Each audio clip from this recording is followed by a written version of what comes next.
Are you a business owner and you're kind of struggling with the deep root cause of what you are struggling with, whether it's with your mental health or in your business, and you want to dive a little bit deeper? Well, Veronica Sites is a behavioral health coach. She can help you one-on-one figuring out not only what is causing your stallment or what your limiting beliefs are, but then ways to overcome them. And to get yourself to that next level. So take a listen at this recording or this podcast and reach out to Veronica, jump on a strategy call with her. I know she would love to help you out. Hello, fellow mompreneurs. Welcome to the Real Moms Podcast, the go-to space for resilient entrepreneurs who are striving for abundant living. I'm your host, Shae Spitz, a mompreneur and a realtor here in Columbus, Nebraska. Are you a mom juggling the hustle of entrepreneurship, family life, and personal growth? Well, you're in the right place. On this podcast, we dive deep into the real, unfiltered stories of incredible women who are navigating the journey of mompreneurship. We'll celebrate the victories, share practical insights, and acknowledge that it's okay to face challenges along the way. Success isn't about the destination. It's about the journey and the growth we experience as we balance our careers and the chaos of family life. Whether you're a seasoned mompreneur or just starting on this exciting path, join me and our amazing guests as we explore what it truly means to be a resilient entrepreneur striving for abundant living. Get ready for real, raw, and remarkable conversations that will inspire and uplift you. Because here at the Real Moms Podcast, we believe in the power of community, authenticity, and the strength that comes from embracing the journey together. So grab your coffee, find a cozy spot, and let's dive into the world of mompreneurship. This is the Real Moms Podcast, where we celebrate the hustle, honor the struggle, and thrive as resilient entrepreneurs living abundantly. Welcome to another episode of Real Moms Podcast. I like to start every podcast off with a motivational quote, and today's quote is, "We cannot transform the mind we are not willing to steward." So today I have Veronica Sites. She is a mother of 2 grown daughters, a son that never grew up, and 3+ bonus kids from her forever husband. They have 15 grandchildren, one that lives with her and is homeschooled, all while running a business and remaining an active duty Army chaplain, the Texas State Guard. She writes and speaks for a living. So welcome, Veronica, for being here, and I appreciate you being here and taking the time out of your very busy day. Thank you. Thanks for having me. Absolutely. So tell me a little bit about, we're going to kind of jump right into it. So you are currently, what business do you run? But you said homeschooled. Are you homeschooling them, or is somebody else homeschooling them? What does that all look like? There's layers of business. Okay. Number one business I run is the household. And I'm not I support my husband. We own a franchise. He operates, and I come alongside with that. But home is my literal number one business. Right. Which is not only my why, but it's my because. I do business because it is not right that my husband should have to bear the load alone. When I have a purpose, I have gifts, I have skills that are unique that I know are needed in the world. So that being said, when we had a grandson to come back to us, he was unfortunately removed from the situation he was in, and we were his lifeline. So he is a kinship foster placement to us. And so we have learned many, many lessons. And one of those is that my purpose never changed. My mission had to do a pivot when he came to live with us. And so in a short span of time of about two and a half years, I had to attrition out to a very well-established platform of speaking and training others. To really, this past January, I was like, that can't continue to happen because I'm not living my purpose. How do we do it now in light of there's still the stewardship of taking care of our grandson. He still has all the needs that he has, and yet there's a limitation to how much I can do and not fizzle out. Right. And you can't transform the mind you're not willing to steward is something that I've said repeatedly, that people actually come back to me. It's like, that's your quote. Right. And that's my conviction, is that I like to focus on mental wellness, because there is stigma attached to mental health, and I'm all about busting the stigma. Right. It's, we will bring up the subject when it's compromised. Well, Mm-hmm. how about we not let it compromise? Let's steward it. Let's consider there are things we can do to feed, to fuel, and build resilience versus I don't want to be addressing what I could have been doing something about. The wisdom of age, hard lessons learned is like, no, I want to be ahead of the curve for other individuals, youngers, and people in different stages of life. There is no reason to embrace the stigma, and there's also no reason to fear the stewarding of mental health and wellness, because that's what it is. It's we've got to steward our health. And when you say steward, what do you mean by that specifically, if anybody's not familiar with what you Yeah. mean? So, we have one body, Mhm. one mind, and one soul or spirit, however people, tend to wrap their mind around that. But the organ is the brain. Right. And that's where things lock and load when events happen, memories, words spoken over us. That's an organ. Mhm. But our thoughts and our mind, that's an intangible.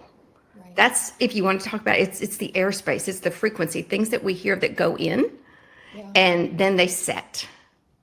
And then that affects our spirit. It's like, am I believing confidence or is my confidence being compromised? Am I doubting? Is the breakdown happening because I didn't realize that the brain is the space?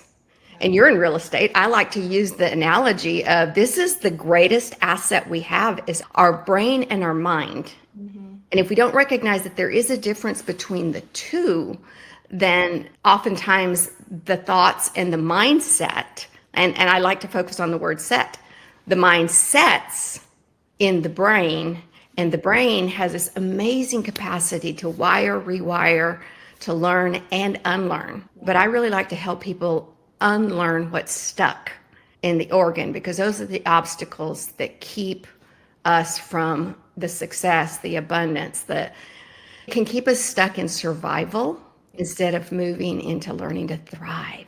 And that's what I'm all about is I want to help people thrive. That's amazing. And honestly, I think a lot of people don't realize what their limiting beliefs are, where they're stuck in their mind until you start working through things, whether it's through therapy or, there's specific coaching out there that can help you with that. Because full transparency, I actually just started therapy not too long ago, and it's been an amazing thing for me. But I didn't realize how some of the trauma in the past has actually affected me today. I was aware of the trauma, but I never really thought it was an issue to where I had to navigate through it. And then when I was sitting in therapy, I was like, holy moly, like that clearly affects me way more than I've ever thought it did. So like you said, I mean, my mind was set in these certain beliefs, and I didn't realize what the reasoning was until you start going to therapy and like everything comes out and you're like, oh my gosh, I'm a wreck. I think we're all a wreck at some point in time in life. I'll admit that. So, but that's interesting. So now, do you coach people through that, or what is it that you do, or how do you kind of like learn more about somebody's story? So I couple with what therapists do. Therapists approach things one way. I'm a mental health coach, Okay. meaning I supply the skills to, okay, you had a visit with your therapist, and so there's awareness. Right. I teach people how to take that awareness to become alert and recognize that past pain serves a purpose, but in the present, alertness is going to take you to a different level of becoming astute. Wow. And when or my clients become astute, now they're in the teachable, now they're in the learning mode to take action. And really, it's the building blocks of resilience. Right. So there's not a person on the planet that hasn't been touched by trauma at some level. I mean, who can grow up and not have trauma, right? Especially in today's day and age. But in the counseling world, that's called ACEs, Adverse Child Experiences. And we all grow up having been touched in some way with that. As I mentioned earlier, it can be things that we hear, it can be things that we live. The experiences actually lock and load. They create files in the brain, but we never, and this is where I train organizations, the general community, I train people that we have to learn to address trauma. Because many of us suppress trauma because it hurts too much. But if we can position and remember that pains from the past serve a purpose in the present, the beautiful part of it is in the present. That's going to propel me to the promises. I'm a strong, Christian world faith believer. It's into the promises that God says yes and amen. His plan is to prosper his people. And so the beautiful thing about that is what foundation we really stand on. Right. It comes down to what do we believe? Right. Because when mental health is compromised, usually the root is at a belief. It's a core belief that is embraced, and now it has literally in the organ of the brain, it's hardwired that file that came to existence when the trauma incident happened or chronically, repeatedly happened. Yeah. So how does somebody work through that? Like if some, those who are listening, how would somebody like navigate through that, figuring out what that is? What would you recommend would be their first step?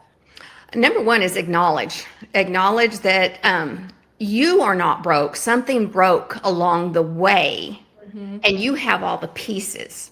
So what we do with the broken pieces is I have to recognize I got a lot of broken pieces in me, and I may feel utterly broken because my heart is broken. Right.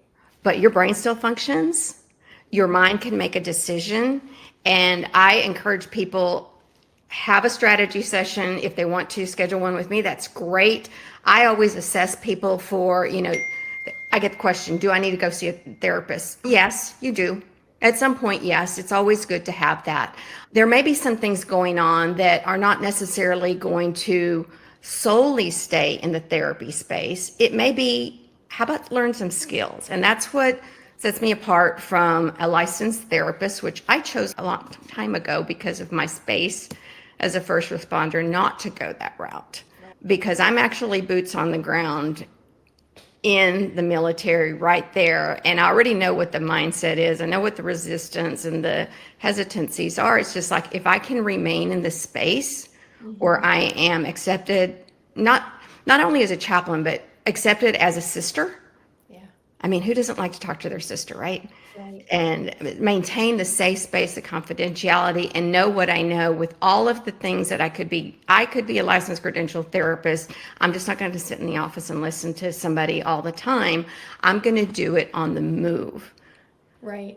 But the thing is, have somebody, not your best friend, okay? Don't do that to your best friend. Your best friend may be a great person to talk to, but if you're going to use your best friend, just say, hey, what would you tell you if you heard what just came out of my mouth? Right.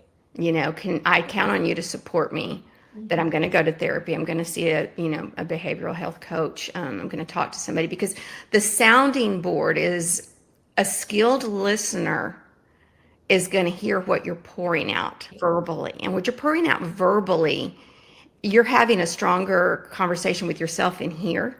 That I often take that question and I train people to hear what just came out of your mouth. Like, hear it. Right. And ask yourself, am I believing that? Right. Because it came from somewhere, and it doesn't pour out unless it's deeply embedded within. So it's really important to become aware, alert, astute, and then take action on what is coming out of our mouth. That's really the wellspring of life. We're either speaking life in or we're sucking the life out of where we are attempting to go. Right. Yeah. Yeah. And it's very interesting because like through this therapy that I did last week, the therapist was even like, so you've never done individual therapy? And I hadn't. But like I said, like going back, you don't realize how much something does affect you. Like you might know it's there, but you never work through the pain. And I will tell you, like, it was very tough. The first day was painful, very painful, like very uncomfortable.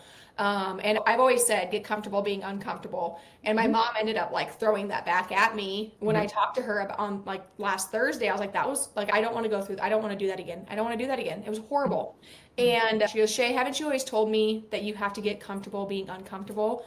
well, you got to get uncomfortable in order to work through this. And I was like, oh my gosh, don't patronize me. Don't throw that stuff back at me. But like, it was pretty mind blowing, you know, and I'm so like, I'm actually excited to continue this journey and figure out the root cause. Because full transparency, like, I love people. But I've known forever that I've had like this shell or shield around my heart. Like, I can feel it. Like, I can't entirely open up to even my husband or people close to me. Like, I love them dearly, but I couldn't break through that. And I felt that I finally have broke through that. And it's the weirdest thing to kind of, and my husband, he's like, Shae, I didn't know that you felt that way, having a shield around your heart. I was like, I can't even explain it. Like, but it finally like broke open to where I could feel more emotion, which I can see also good and bad, which I can also see why over the years through trauma, little by little, my heart's like, nope, gonna bury that, not gonna address that issue, not gonna feel that pain. So I think like little by little through all the pain and trauma over the years, my heart just like slowly closed and didn't want me to fully open up. And I feel like there's a lot of people, especially men, who are that way because they suppress their emotions and they don't want to go to therapy or talk through their emotions because they know like once they do, it's probably going to break open and they are not going to be able to control their emotions, good or bad. I was talking to my friend about that yesterday because her husband's not a very emotional person. She has a hard time like getting him to open up.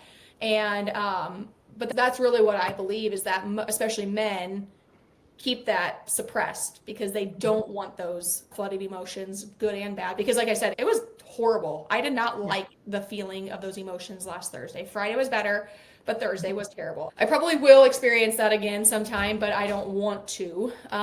So that's just kind of where I've seen things here recently as well. And I encourage people, Shae, when you are looking for a therapist, when you are going forth, I tell people work on the rule of 3 because it's going to happen that the first time you're going with a purpose, you're going there for a reason. Right. And you're going to go through everything that you just described. It's going to be uncomfortable.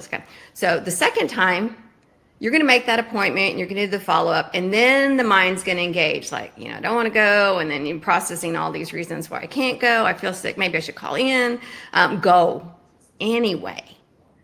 Because one, you've had the experience the first time. Right. So this second time, you know what you didn't know the first time. Yes. But now you can do something. Yeah, celebrate that. I mean, because when we know what we don't know, then we can do something different. So that's in the second time. It's like, okay, I know I have the choice to go or not go. Right. I know what happened last time. I know that I'm going back to this therapist because you can fill in the blank with a lot of things because I want to get better. I need to work through this. I've already done this once with a therapist. I don't want to start over again with somebody else. So that's the second time. And during that second session, something happens where that wall that was exposed the first time, the second time that wall is either coming down or it's starting to kind of open up and go, okay, and we don't consciously think about it, but this is what the brain is processing, what the experience is actually bringing you through. And that is, do I feel safe here? Right. It's creating that. Therapist creates the safe space. So by second time, you've actually formed an opinion. This is going to work, or I can't do this with this person. Right. Because then it becomes about the relationship engagement. Right. So I say go the third time because you'll overcome that part because you've had 2 experiences behind.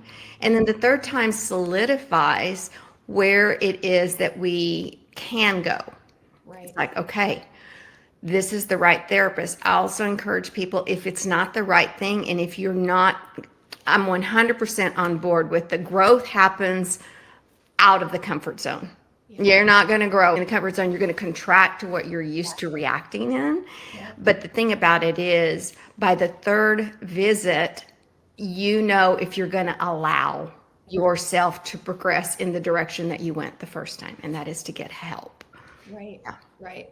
Yeah. It's all about that getting outside that comfort zone. And like I said, I've always preached that to all of my friends and family and all those things, but I always preached it about business, and I didn't Mhm. really take into consideration doing that for your personal or for your faith or relational, whatever it is, that like you have to have these uncomfortable spots in order to grow individually and in your relationships as well. So it was definitely kind of an eye-opening aha moment in a sense. Yeah. So and I've always support like mental health has been a big thing for me and my family and all of those things. Like I was actually a case manager for mentally ill adults. Mhm. That's I went to school for human service counseling because mental health was always like a battle in my family and friends. And I had a friend in high school who completed suicide, and I've had cousins who have, and siblings who've attempted, like things like that. Like it's just been, it's a lot. So I've always like,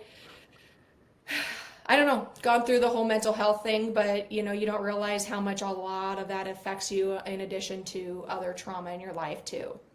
Can I take just a moment to kind of show you something? Yeah, Okay. absolutely. The word complete. Okay. Language is very important, and this is what I do different than a lot of therapists do. Is I just heard something and I hear it, I'm going to ask you, do you believe it was completed?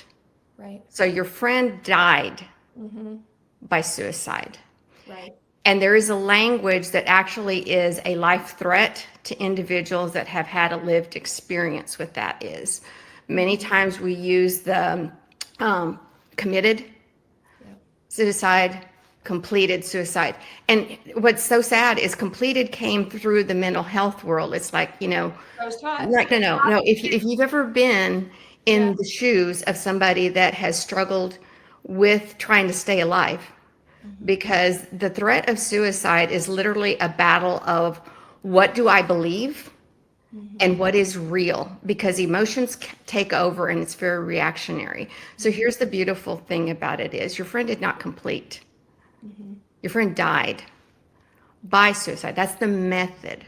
But complete says to somebody that has attempted and survived, you didn't finish the job.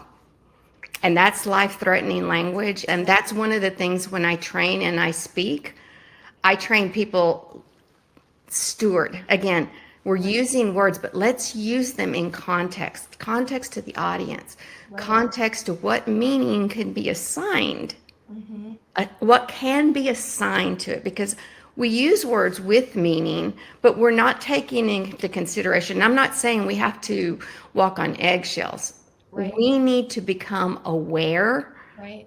that words have a frequency and they're going to engage with the literal matter of the brain. Mm-hmm. But it's going to be the mind that messes with the thoughts and what the body is going to either react to or choose to respond to. Respond has a plan, it prepares and it performs. Reaction, the body just does what it does to stay alive or to, avoid the threat. Right. That's interesting that you bring that up because now that you're saying that, like that makes a lot more sense. But when I was going to school and even when I was, I was a case manager for mentally ill adults, is they trained us to use the words they completed suicide, not committed. But when you're explaining this, like it makes a lot more sense to say they died by suicide, not completed suicide, because yes, somebody who has attempted and didn't die, they're going to think, well, I failed, because I didn't complete suicide, I failed, and then may attempt even more. But that's an interesting way of saying it because like when I went to school, that's what I was taught is that you completed suicide, not committed suicide. But Yeah. both terminologies are not the way that you should probably be saying it. Yeah. And we ought not to beat ourselves up over what we're using as language. It's just become astute, become aware, because, the word committed has a pretty deep moral meaning. I mean, somebody is deeply hurt. I mean, it is associated, the word committed usually is associated with the crime. Well, some of us have we hold the convictions that's a crime against humanity. Right. Because for every one that does die by suicide, there's no less than 132 that are frontline first degree impact. to that loss. So it's huge. I mean, but I don't want to get off on that tangent. It's just that was a really good example, just kind of the difference between therapy and the behavioral coaching that I do. I want people to come away skilled and equipped to build resilience and then to forge through what it is their goal for going to therapy is. Right. So how does your one-on-one coaching work? Is that like a weekly thing that you do? Or are you doing like larger sessions and you meet with people on a monthly basis? What does that look like for somebody who might be interested in joining? So typically it looks like every other week because I want somebody to have time to process. So they schedule a session with me as a strategy session. And I say strategies because I really want to know, is it a good fit? You know, I'm not about, it's not a paycheck for me. Right. The payoff is the person that actually gets the skills that can go become a referral source. So the thing is, I want to be sure, is it a right fit? Because maybe you need to start with therapy first. Right. If you've already got therapists, then we can, tell me how it's going. I mean, I uphold everything HIPAA and everything that is in the medical world. But it's very important that there is a team that is supporting in advocacy. So people schedule 2 times a month with me to do virtual sessions. Okay. And in that time, what I'm doing is I'm not only listening, but I'm coaching and I'm getting them through. We come up with what I call is a battle plan. Like, this is unique to you. Your experience is unique. I mean, maybe similar to many other individuals that are dealing with similar situations, but between sessions, you are welcome. And this is part of what you are investing in yourself to do is send me live notes. This is happening. This is what I'm going through. This just happened, because I use a 2-point approach with everything. I usually come back with 2 words. What happened? Right. Like, okay, so somebody calls or they text me and they're saying, I was just around a situation, this happened. And I'm like, okay. Then I asked them, because they just told me what happened in the text. I'm like, what happened in your body, in your thoughts? And it's just kind of a going back and forth, because I really want them to become aware. They're aware, so they're reaching out. Right. But I want them to be aware. What changed? Right. Is it a heart rate? Are you sweating? I want them to become attuned with their body, because the beautiful thing about what I am passionate about, what I do, is I've studied the brain and neuropsychology for so long that if I wanted to go get another degree, probably that would be it. But I'm degreed out at this point in life. But the beautiful thing is, when we understand how the brain works, the brain can be trained, but we have to learn to listen to the language of the body. And that is not taught. I mean, really, minimally, if at all. It's just the body. There's a beautiful book. It's called The Body Keeps Score. Extremely technical. I don't recommend it to a lot of people because it is so deeply clinical, but there's a lot of value in it if you can get through the heavy matter. Right. But the point of it is, our body actually communicates with us. We just haven't learned to recognize, wait, I can do something about this. Like, there are breathing exercises. There's a cadence to do this. I can change my sensory experience right now in this moment. So I focus on this person at this time can do X, Y, Z. Yep. Maybe something triggered. Maybe everything's kind of out of whack and everything's swirling here. But right now, that's residual to the trauma that was triggered. Something, that file in your brain just opened up and went, woo, familiar, woo, woo. And that's just how the brain works. So I help people understand, respect your body, listen to your body, recognize, because you can do something with your body. You can regulate. Right. You can learn the skills to re-regulate, build resilience, and move forward. So what is one plan of action if somebody is going through high stressor or a tough time, situational, if something happens, what is something that you would recommend most people do without knowing their story or their situation? Is it more of a breathing technique? Is that what you would maybe recommend? It's going to sound very simple. That's all right. You don't need simple. Learn to breathe. Okay, we breathe. Right. But we haven't learned to breathe so that it regulates things. So number one thing I recommend to people is learn what's called belly breathing or diaphragmatic breathing.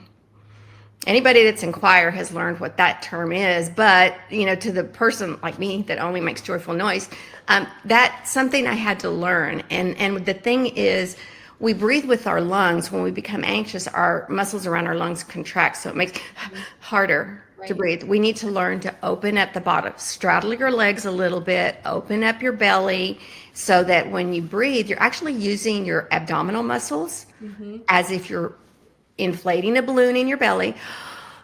And that allows the chamber at the bottom, the two chambers at the bottom of your lungs, to have a little bit more room to expand. And then you push with your stomach as you exhale, so that you're actually it's a force oxygen experience to your brain, because what needs to happen when the swirl is happening is your brain needs more oxygen to saturate. And when we breathe shallowly, everything's constricted and it's getting oxygen, it's just low level. You need high level. And so you just repeat this, and that's the number one thing I tell people is we have to learn to breathe. We know how, but there's a conscious way to breathe that advocates for what has become dysregulated or imbalanced in the body. Right. And when they're breathing, is it like 3 seconds in, 3 seconds out? How many breaths do they take? Like, what does that look like? So it's inhale through the nose, 4, and then you hold it for 3 or 4. And then like a straw, you're going to for 4. Now, sometimes I tell people, go ahead and make an effort to do it to 7, the exhale part, because you want to really empty those lungs out. That's not as necessary to go to 7. You want to think with the counting, because what you're going to do is you're going to start using both hemispheres of the brain. You're going to force that oxygen into the brain where it needs to go by how you're thinking about your belly muscles. I'm thinking about breathing in my nose, out my mouth. It's more effective that way. And I'm going to do this no less than 4 times, because there's a pattern at which the first time the brain is like, oh, I needed air. Second time it's like, oh, I'm looking for it. It's coming back. Is it back? Oh, it's back. Okay, I can settle down. Brain is having this little dialogue in there. And then the third time it's like, okay, now it knows air's coming. All systems send it to where it needs to be. We can start relaxing. You're no longer going to stay in survival mode. We're alive.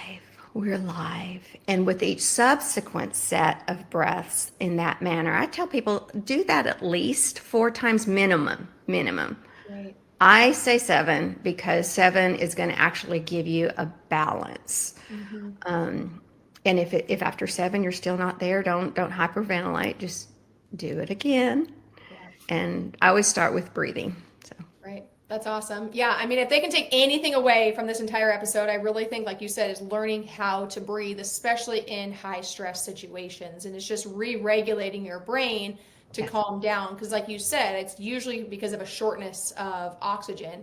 And it's interesting because I don't know if you follow Gary Brecka, but a lot of his teachings is getting oxygen into the body, into the brain, into the bloodstream, all of those things, because we're usually short on oxygen. Like one of the things that I learned through him is when you have a hard time sleeping at night and you take like a Tylenol PM and you wake up still groggy, people think that medication is still in your system.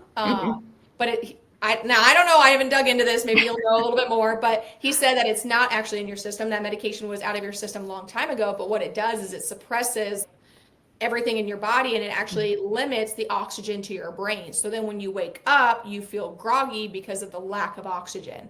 Yeah. So it's crazy how important oxygen it actually is. I mean, I think we know the importance of oxygen in order to survive, but like how deeper you can go with how important oxygen is.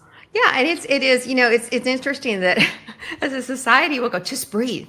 Right. Well, that's actually the real thing the body needs but it's how you breathe. Right. It's not just, I am breathing, I'm hyperventilating. I was like, no, that's not what you want to be doing. We want to breathe in a way that's not threatening. We want to breathe in a way that's life-giving. Right. That's interesting. I like how you said that it's life-giving. Well, Veronica, I truly appreciate you being here, and I love all of your knowledge and expertise. If somebody is interested in learning more, jumping on a strategy call with you, how can they go about doing that? The best way is I have a new website that's being built out. I have a children's book that talks about belly breathing. Because my daughter, my youngest, I do the whole like breathing technique with her too. Because when she gets worked up, there is just no talking to her. Like you have to let her calm down or help her through the breathing. And then it's just like a night and day difference. But yeah, I would like that book for her. So again, I'm going through your branding. This is quietmushroomauthors.com. And I'll have that article in there. It's a new build. The book will be out in September, roughly August, September. And it talks about really regulating self-control. Mm-hmm. It's for kids. It's a kid's book about discovering self-control. Like I can make good choices, but because it's all wrapped around a sensory experience, because again, I have children in my family with autism. The character of the quiet mushroom is a sensory experience that it only made sense to add an article for the parents. Right. How to help your child learn early in life to breathe for life. And so, yes, the article is helpful for everybody. So, yeah. I can see that being so helpful for adults because I think we also forget how to control our emotions in all reality. Like there's just so many distractions in the world anymore that it's I don't know, it's just bizarre to me. But I think even adults could, I always say break it down Barney style for me. So if I need to learn a new technique, I'm gonna grab a children's book to help me start there, and then I'll just build up from there. So. And that's why I write children's books, because we as parents, we don't know what we don't know. But the beautiful thing is when you read that article, you can learn, apply, and you're modeling it for the child, and the child will learn what they live. Right. That's amazing. So, Veronica, if you could choose, I got one last question for you. Sure. If you could give one piece of advice to somebody who's maybe just starting out in the career or to a younger version of yourself, what would that advice be? Find somebody that's further ahead, that really has had to overcome obstacles, because you'll be totally encouraged. You will hear stories of resilience, and you'll have a model in front of you that proves to you whatever conversation of doubt you're having, silence the naysayer in there. And so find somebody ahead of you, get a coach. Everybody does need a coach, a mentor, a guide. So get one. Absolutely. Well, awesome. Thank you so much, Veronica, and I hope you have a wonderful day. Thank you so much. And that wraps up another inspiring episode of the Real Moms Podcast. A huge thank you to our incredible guests for sharing their story and insights today. If you found value in today's conversation, don't forget to hit that subscribe button so you never miss an episode. And hey, sharing is caring, right? Share this podcast with your fellow mompreneurs, friends, and anyone who you feel could use a dose of inspiration. Share it on your social media as well. But most importantly, if you found this episode helpful, please, please, please leave me a 5-star review. This helps get our information out to those who have never heard or seen us before. Are you feeling inspired and you're sure that you could add some value to the podcast? Shoot me a message and let's talk. We love hearing from you. So connect with us on social media. Tag me at Shae J Spitz. That's ShaeJSpitz. And share your thoughts and takeaways, or even suggest topics you'd like to have us explore more in the future episodes. Remember, you're not alone on this journey. Your resilience is your strength, and your pursuit of abundant living is truly remarkable. As always, keep thriving, keep growing, and keep embracing the beautiful chaos of being a mompreneur. Until next time, take care, stay real, and keep living abundantly.